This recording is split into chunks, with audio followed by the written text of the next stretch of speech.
Durante décadas el mundo ha mirado a los capos mexicanos como los arquitectos del tráfico de sustancias hacia Estados Unidos.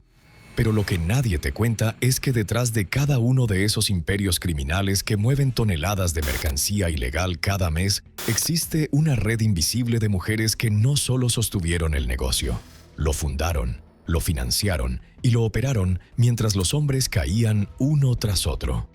Algunas se casaron con capos y heredaron imperios completos. Otras construyeron sus propias organizaciones desde cero, sin ayuda de ningún hombre. Y las más peligrosas son aquellas cuyo nombre jamás aparece en titulares, pero que controlan las finanzas, la logística y las rutas con una eficiencia que haría parecer amateur a cualquier capo famoso. Estas son las mujeres narcos más poderosas y temidas de México. Y la historia que estás a punto de descubrir demuestra que el crimen organizado nunca fue un negocio exclusivo de hombres. Emma Coronel Aispuro nació el 2 de julio de 1989 en Santa Clara, California, pero creció en Angostura, un pueblo remoto cerca de Canelas en el estado de Durango. Un territorio donde el cultivo de hierba era la única economía que existía. Su padre, Inés Coronel Barreras, era operador del cartel de Sinaloa y productor de sustancias en las montañas de la Sierra Madre. Emma creció viendo avionetas cargadas de mercancía despegar desde pistas clandestinas. Para ella, eso era normal. En su mente de niña, el gobierno era el enemigo y los narcos eran proveedores que alimentaban a familias enteras. En 2007, cuando tenía 17 años, Emma participó en el Festival del Café y la Guayaba en Canelas. Era el concurso de belleza local. Joaquín Guzmán Loera, el Chapo, llegó al evento. Tenía 50 años. La vio en la pasarela y quedó obsesionado. A través de intermediarios le propuso matrimonio esa misma noche. Emma aceptó. 3 meses después se casaron en una ceremonia privada el 2 de julio de 2007, el día que ella cumplía 18 años. Fue su tercera esposa. La diferencia de edad era de 32 años. Pero ese matrimonio no fue solo romántico. Era la unión de 2 familias criminales, los Coronel y los Guzmán. El tío de Emma era Ignacio Nacho Coronel, uno de los líderes del cartel de Sinaloa y socio directo de El Chapo. Era una alianza estratégica sellada con anillo de matrimonio. El Chapo le dio todo: propiedades, joyas, vehículos de lujo, protección armada permanente.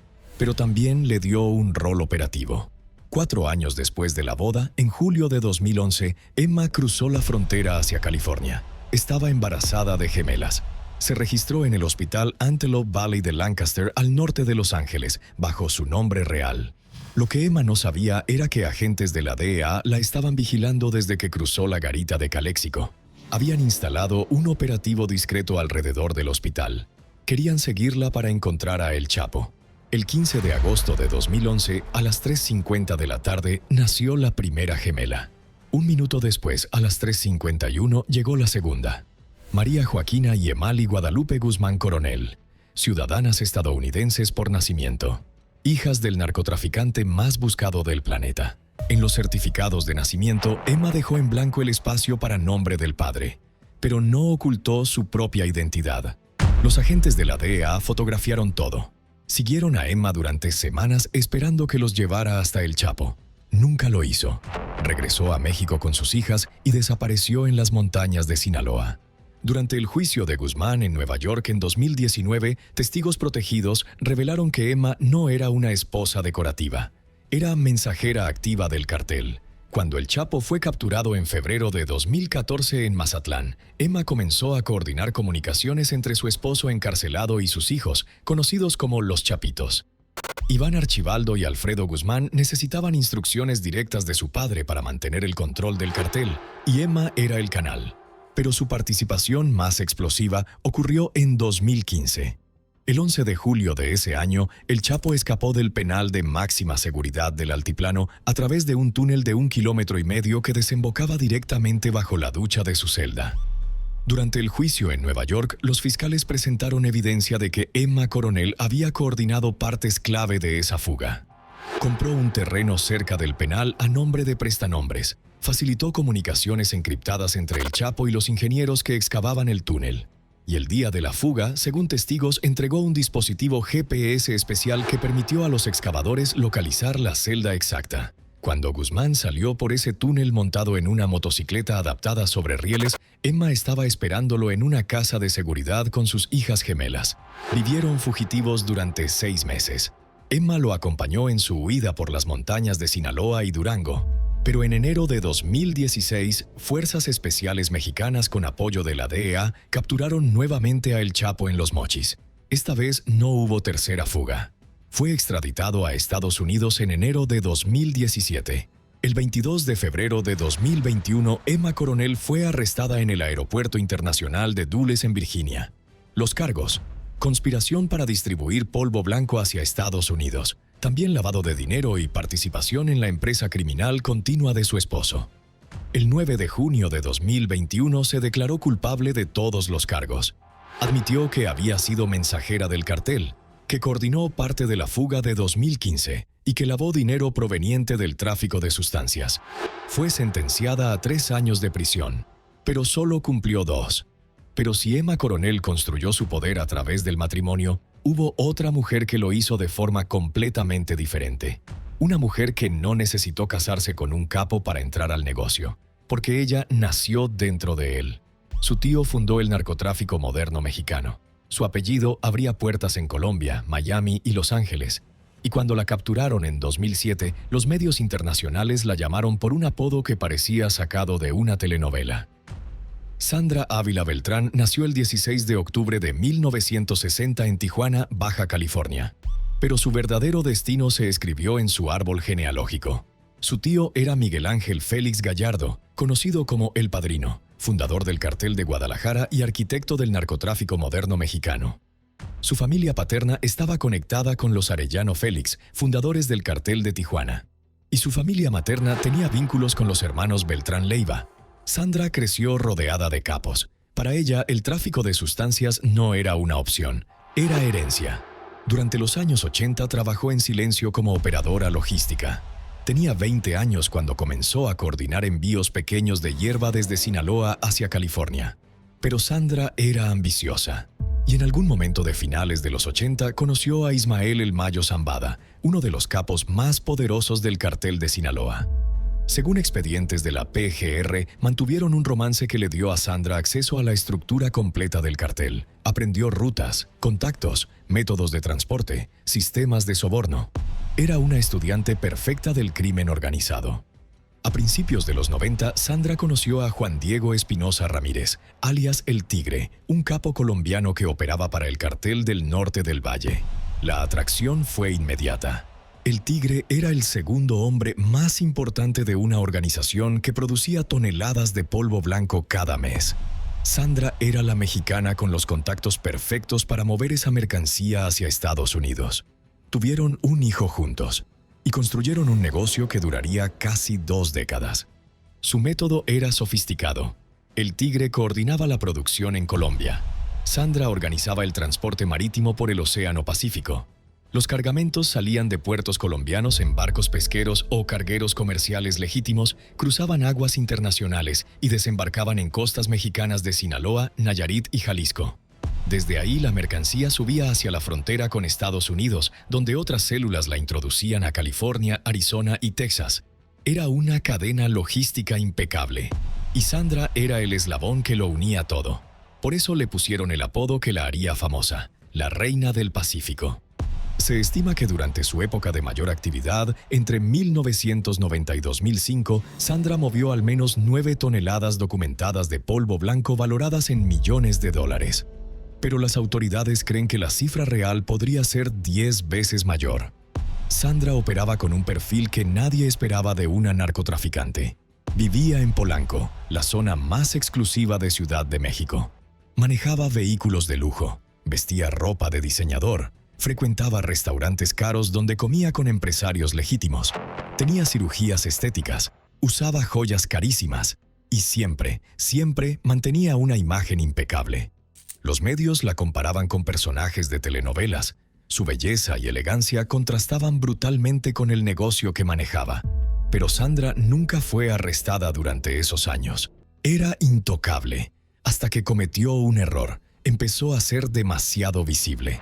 Las fotografías en revistas de sociales, las apariciones en eventos públicos, el estilo de vida ostentoso. Todo eso llamó la atención de la DEA, que había interceptado comunicaciones entre el Tigre y Sandra desde 2005. El 28 de septiembre de 2007, agentes de la Policía Federal irrumpieron en un restaurante de lujo en el sur de Ciudad de México, donde Sandra cenaba con el Tigre. Ambos fueron arrestados sin resistencia. Sandra vestía ropa de diseñador, llevaba el cabello perfectamente peinado y las uñas recién hechas. Las imágenes de su detención recorrieron el mundo. Parecía una celebridad siendo arrestada, no una narcotraficante. Cuando le preguntaron a qué se dedicaba, Sandra respondió con sarcasmo: al hogar y al comercio. Le preguntaron qué comercializaba. Su respuesta fue: ropa y casas.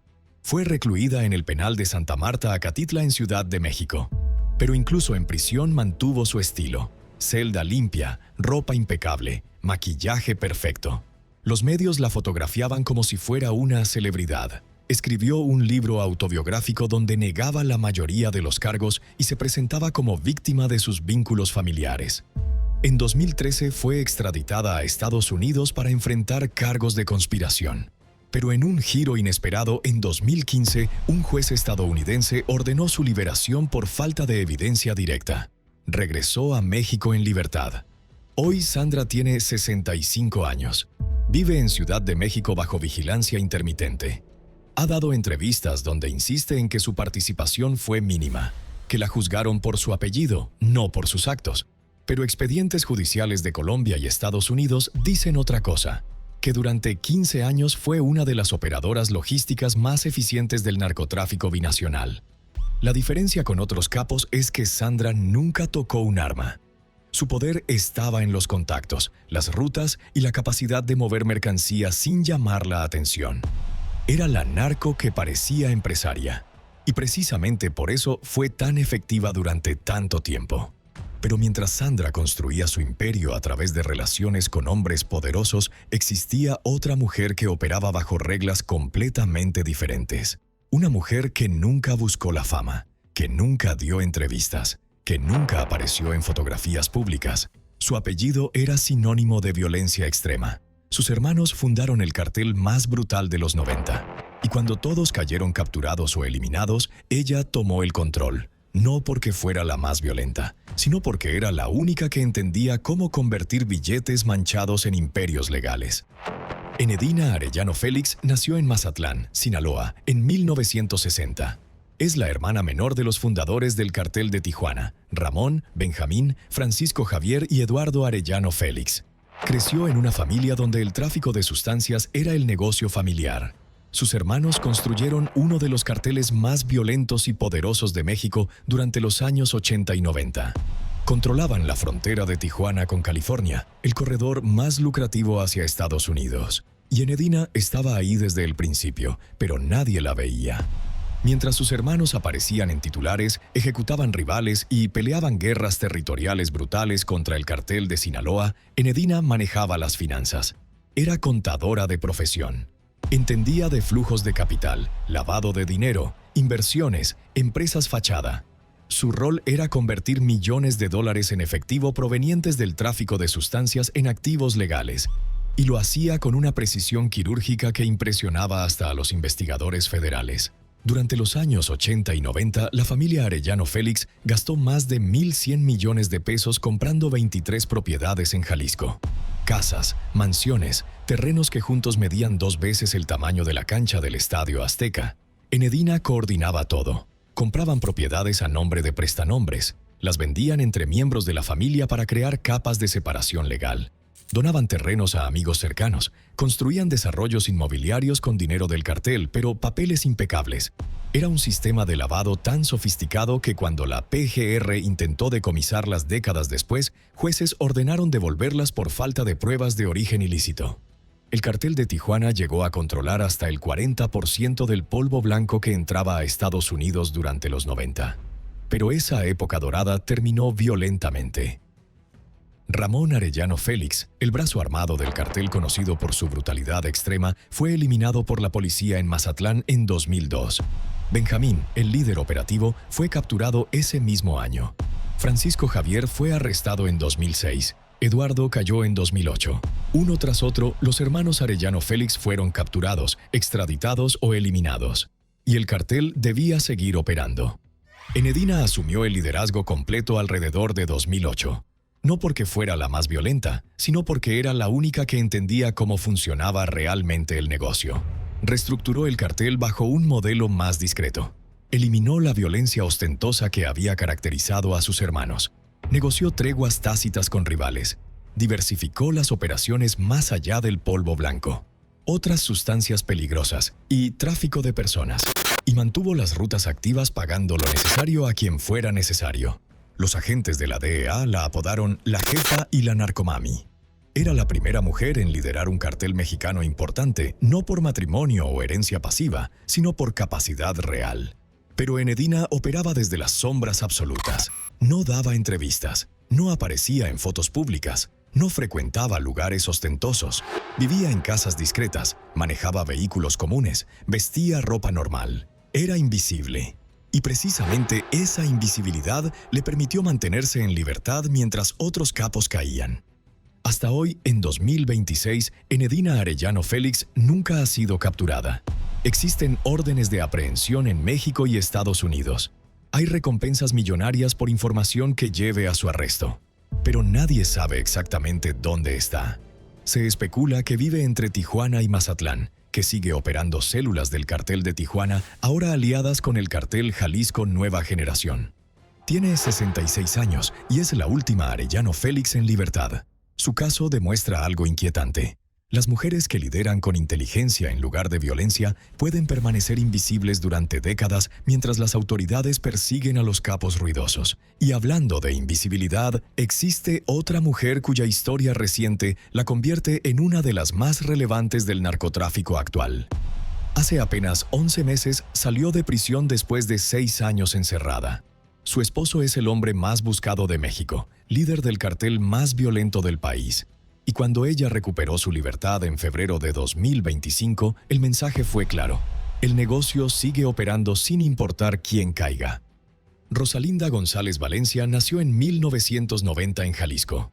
Pertenece a una familia conocida como los Queenies, una organización criminal especializada en lavado de dinero y tráfico de sustancias con conexiones internacionales que se extienden desde México hasta Europa.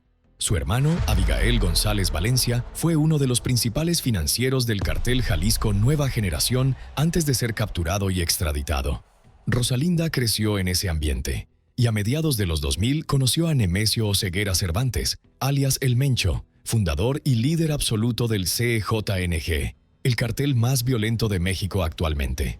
Se casaron en ceremonia privada. Tuvieron 4 hijos juntos.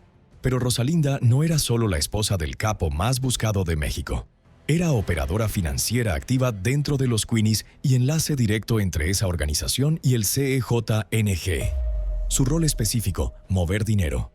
Las autoridades mexicanas y estadounidenses estiman que los Queenies lavaron más de $1,000 millones para el CJNG entre 2010 y 2020. El mecanismo era sofisticado. Dinero en efectivo generado por ventas de sustancias sintéticas, polvo blanco y analgésicos extremos en Estados Unidos regresaba a México a través de empresas fachada, compra de bienes raíces, negocios legítimos infiltrados, cuentas bancarias en paraísos fiscales. Rosalinda coordinaba parte de esos movimientos, firmaba documentos, autorizaba transferencias, compraba propiedades a nombre de prestanombres. Era el rostro legal de dinero ilegal. El 9 de noviembre de 2018, Rosalinda fue arrestada en Zapopan, Jalisco. Los cargos: delincuencia organizada y operaciones con recursos de procedencia ilícita.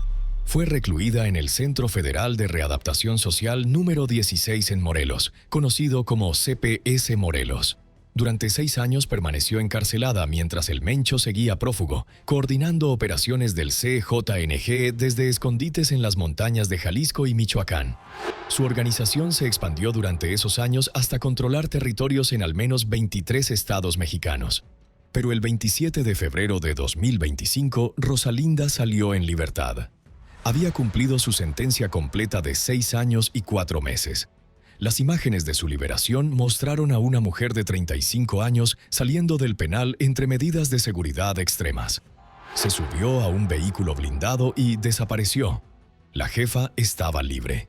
Hoy, apenas 11 meses después de su liberación, nadie sabe exactamente dónde vive. Existen órdenes de extradición pendientes de Estados Unidos que la acusan de lavado de dinero internacional. Pero México no ha ejecutado esa extradición. Mientras tanto, el CJNG sigue siendo el cartel más violento y expansivo de México, produciendo la mayor parte de los analgésicos extremos que mata a decenas de miles de estadounidenses cada año. Y el Mencho sigue prófugo con una recompensa de $10 millones sobre su cabeza.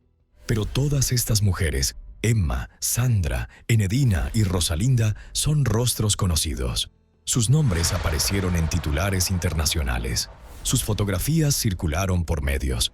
El mundo sabe quiénes son. Lo que casi nadie conoce es la historia de las mujeres que construyeron este negocio desde cero.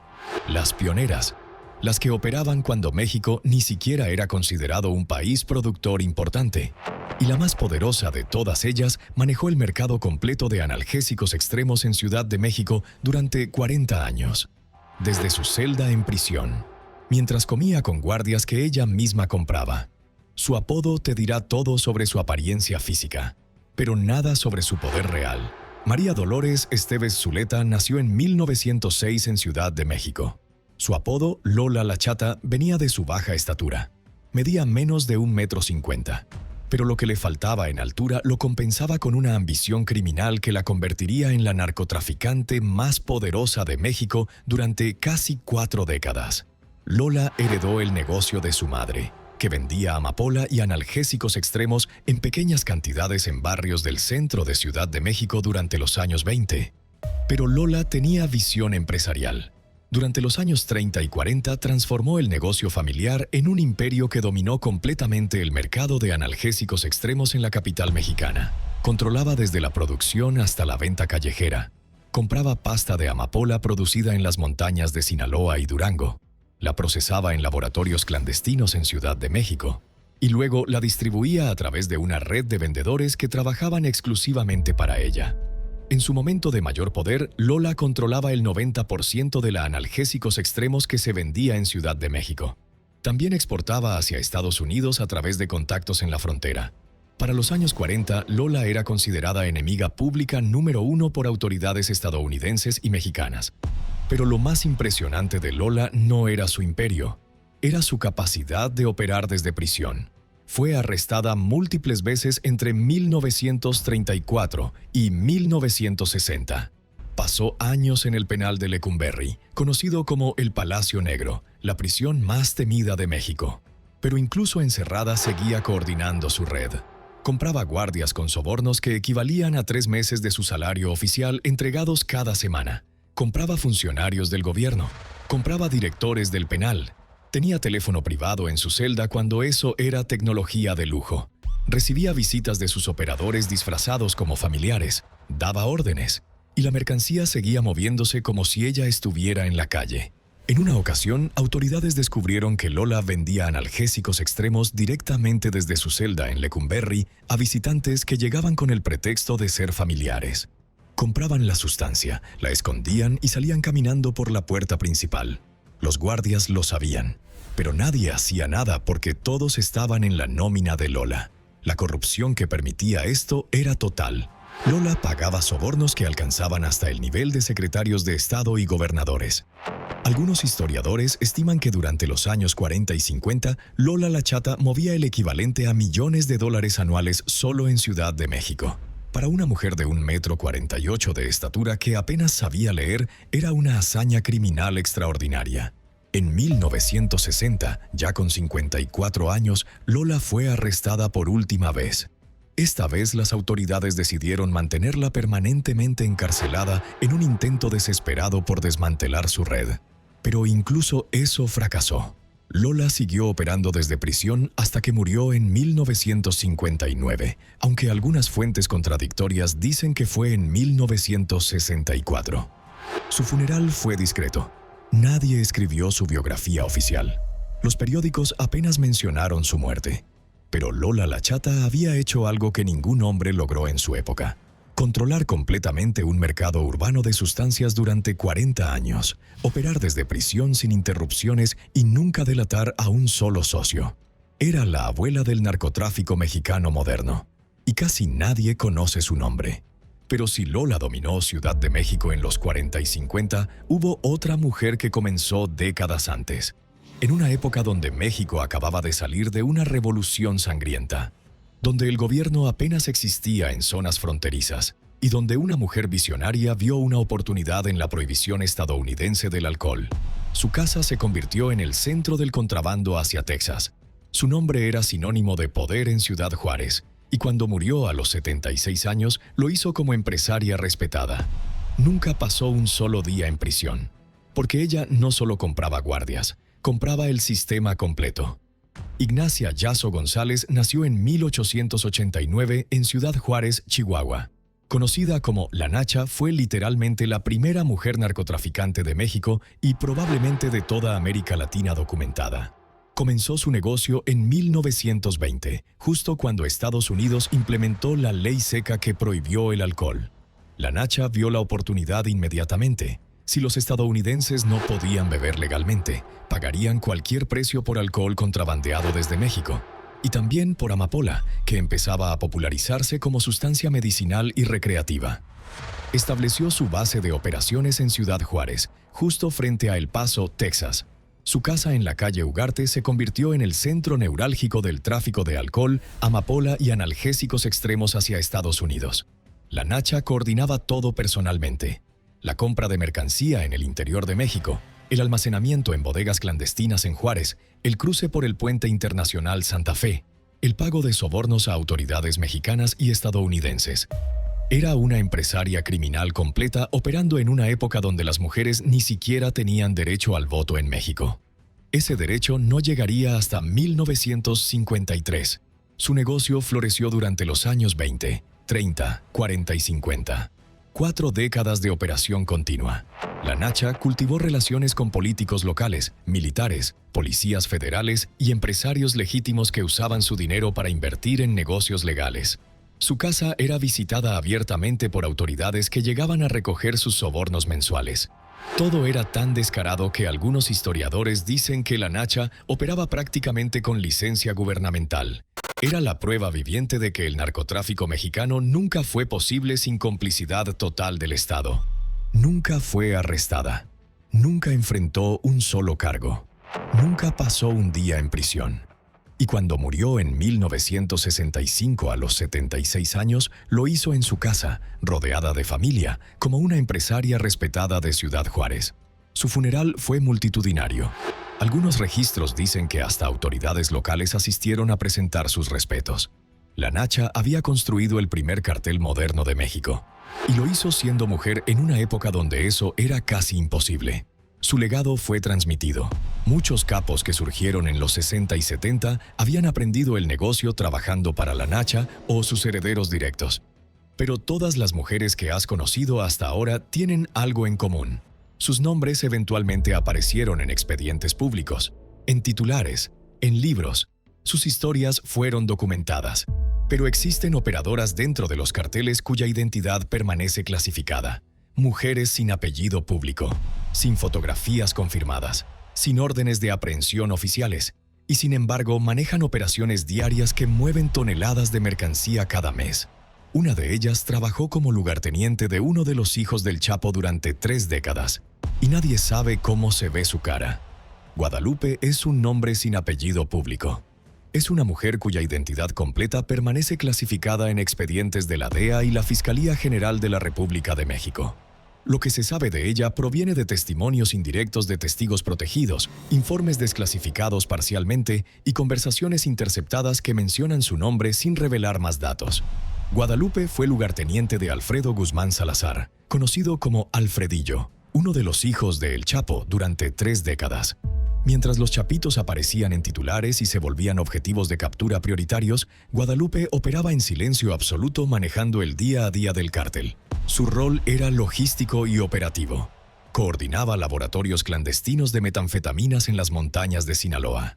Supervisaba rutas de distribución hacia la frontera con California y Arizona.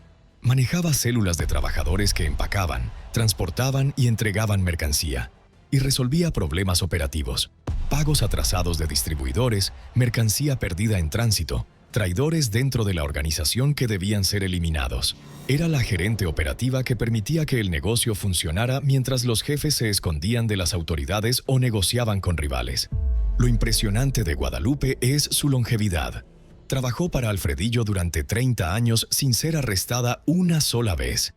Mientras docenas de sicarios, operadores, tenientes y capos menores del cartel de Sinaloa caían capturados, extraditados o eliminados por rivales, Guadalupe seguía operando como si fuera invisible. Su secreto era precisamente eso: invisibilidad absoluta. No usaba redes sociales, no se fotografiaba jamás, no frecuentaba lugares públicos o eventos sociales. Vivía en casas discretas que cambiaba constantemente cada 3 o 4 meses. Usaba múltiples identificaciones falsas con nombres diferentes. Y nunca, jamás llamaba la atención sobre sí misma. En 2016, cuando Alfredo Guzmán fue secuestrado por el cartel Jalisco Nueva Generación en Puerto Vallarta durante una fiesta en un restaurante de lujo, fue Guadalupe quien coordinó la respuesta inmediata del cartel de Sinaloa desde las sombras. Organizó negociaciones con intermediarios, autorizó pagos millonarios como rescate, coordinó amenazas contra miembros del CEJNG y sus familias, movilizó células de sicarios a Jalisco en cuestión de horas. Alfredillo fue liberado días después ileso. El CJNG había aprendido que secuestrar a un hijo del Chapo tenía consecuencias brutales, y Guadalupe regresó a las sombras como si nada hubiera pasado.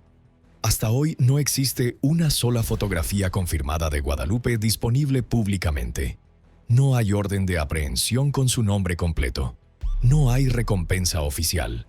No hay perfil de búsqueda. Pero agentes de la DEA entrevistados off the record admiten que saben que existe y que sigue operando activamente. Su caso representa a cientos de mujeres operadoras dentro de los carteles mexicanos que nunca serán famosas, nunca escribirán libros, nunca darán entrevistas, nunca aparecerán en documentales. Son las verdaderas columnas del narcotráfico, trabajadoras disciplinadas, invisibles por diseño, eficientes hasta lo obsesivo, leales hasta la muerte. Y por eso son infinitamente más peligrosas que cualquier capo mediático cuyo rostro aparece en pósters de recompensa. Y si Guadalupe representa a las operadoras invisibles, existe una mujer cuya historia cierra perfectamente este recorrido. Porque ella demuestra que las narcos más letales no son las que matan. Son las que saben exactamente dónde está cada dólar del imperio. Las que convierten billetes manchados en cuentas bancarias legítimas en Suiza. Las que crean empresas fachada tan perfectas que ni los mejores auditores pueden detectarlas. Ella operó en las sombras durante 2 décadas mientras sus hermanos eran la cara pública. Y cuando todo colapsó, hizo algo que casi ningún narco hace: traicionó a todos a cambio de libertad. Digna Valle nació en 1970 en Copán, Honduras. Era la hermana de Miguel Arnulfo Valle Valle y Luis Alonso Valle Valle, 2 narcotraficantes hondureños que durante los años 90 y 2000 construyeron una red de tráfico que movía toneladas de polvo blanco desde Colombia, pasando por Honduras y Guatemala, hacia México y finalmente a Estados Unidos. Mientras sus hermanos eran el rostro visible de la organización, aparecían en operativos, negociaban con carteles colombianos y mexicanos, Digna era el cerebro financiero invisible. Su especialidad era lavar dinero.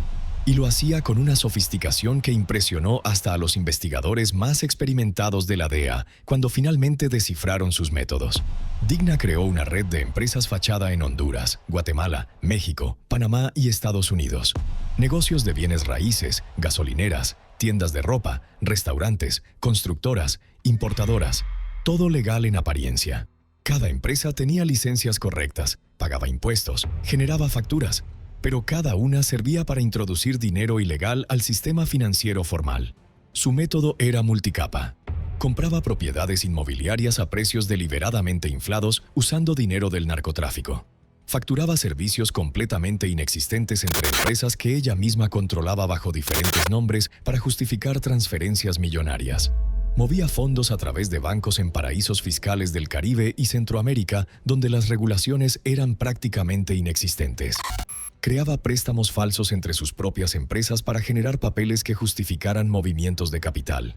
Era un sistema tan complejo que tomó años a investigadores internacionales descifrarlo completamente. Entre 1995 y 2013, Digna lavó cientos de millones de dólares. Las autoridades calculan que la cifra exacta supera los 200 millones documentados, pero podría llegar hasta 500 millones si se cuentan operaciones que nunca fueron rastreadas completamente. Era tan eficiente que otras organizaciones criminales contrataban sus servicios. No solo trabajaba para sus hermanos, también lavaba dinero para células del cartel de Sinaloa, del cartel del Golfo, del cartel de los Zetas y de organizaciones colombianas que necesitaban limpiar ganancias. Era la contadora del crimen organizado centroamericano, la CFO invisible de una industria multimillonaria. Pero en 2013, una operación conjunta entre DEA, autoridades hondureñas, guatemaltecas y mexicanas desmanteló la red de los Valle Valle. Miguel y Luis fueron arrestados y extraditados a Estados Unidos, donde enfrentaron cargos que sumaban cadena perpetua. Digna fue capturada en Honduras en 2015. Enfrentaba cargos federales por lavado de dinero y conspiración para distribuir polvo blanco en Estados Unidos. Los fiscales presentaron evidencia de $200 millones lavados durante 2 décadas. Y entonces, Digna Valle hizo algo que muy pocos narcos hacen: rompió el código. En 2019 aceptó convertirse en testigo protegido del gobierno estadounidense. Traicionó a sus propios hermanos. Traicionó a los capos para quienes había trabajado. Traicionó a operadores financieros colegas. Todo a cambio de reducción de sentencia y entrada al programa de protección de testigos. Durante meses testificó en cortes federales de Nueva York, Miami y Los Ángeles, revelando detalles exactos sobre cómo funcionaban las redes de lavado más sofisticadas del hemisferio occidental. Nombró nombres, reveló cuentas bancarias, explicó métodos, entregó documentos, identificó abogados y contadores que trabajaban para el crimen organizado en 5 países. Su testimonio ayudó a desmantelar células financieras completas en Honduras, Guatemala, México, Panamá y Estados Unidos.